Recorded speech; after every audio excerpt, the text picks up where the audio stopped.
దుర్మార్గం, పరమ నీచం. ఏమన్నా తక్కువే. 6 పదుల వయస్సు మీదుంది. పైగా అందరూ గౌరవించేలా పవిత్రమైన టీచర్ ఉద్యోగం. అయితేనేం నీచుడిలా వ్యవహరించాడు. 14 ఏళ్ల బాలికను మాయ మాటలతో లొంగదీసుకుని గర్భవతిని చేశాడు. విషయం బయటపడేసరికి తనకు అసలు అంత సీన్ లేదని డర్టీ డైలాగులు వినిపిస్తున్నాడు. సభ్య సమాజం చేత్కరించుకుంటున్న కొంతమంది టీచర్ల దారుణాలు మాత్రం ఆగటం లేదు. అవే తుచ్చమైన పనులు చేస్తున్నారు. కీచక అవతారాలెత్తి అమ్మాయిల జీవితాలను కాలరాస్తున్నారు. ప్రకాశం జిల్లా దర్శిలోని ఎక్సలెంట్ ఇంగ్లీష్ మీడియం స్కూల్లో 6వ తరగతి చదువుతోంది ఈ బాలిక. తల్లిదండ్రులు చిన్నతనంలోనే చనిపోవడంతో మేనమామ సంరక్షణలో ఉంది. స్కూల్ ప్రిన్సిపల్ కన్ను ఈ బాలికపై పడింది.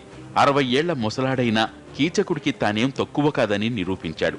ఇంగ్లీష్లో వెనుకబడిపోతున్నావంటూ తన గదికి పిలిపించుకుని పిచ్చి వేషాలు వేశాడు. అయితే కొన్ని రోజులుగా అనారోగ్యంతో బాధపడుతున్న బాలికను ఆమె కుటుంబ సభ్యులు ఆసుపత్రికి తీసుకెళ్లడంతో స్కూల్ ప్రిన్సిపల్ బండారం బయటపడింది. చదువు బాగా చెప్తాడని ఆ సార్ దగ్గరికి పంపించామయ్యా. ఆయన పెద్ద మనిషిలా ఉన్నాడు, మంచోడు అని చెప్పి పంపించిన నేరానికి ఆ పిల్లను ఎవరు లేని టైంలో మధ్యాహ్నం టైంలో ఇంటికి తీసుకెళ్ళి ఒక పేజీ చదువు చెప్పినట్టు చెప్పి తలిపేసేసి చాక్లెట్ తినమని, ఆ పిల్ల నాకు వద్దు అని అంటే తినాల్సిందే ఈ చాక్లెట్ అని ఆ చాక్లెట్ పెట్టిన తర్వాత ఆ పిల్లకి ఇంకేం తెలవలేదు. ఇంకా ఆ పిల్లని వాడు నాశనం చేశాడయ్యా. అటువంటి వాడు బతకడం అనవసరమయ్యా, వాడిని మేమే సర్దుదాం అనుకున్నాము. బాధిత కుటుంబ సభ్యుల ఫిర్యాదు మేరకు కేసు నమోదు చేశారు పోలీసులు.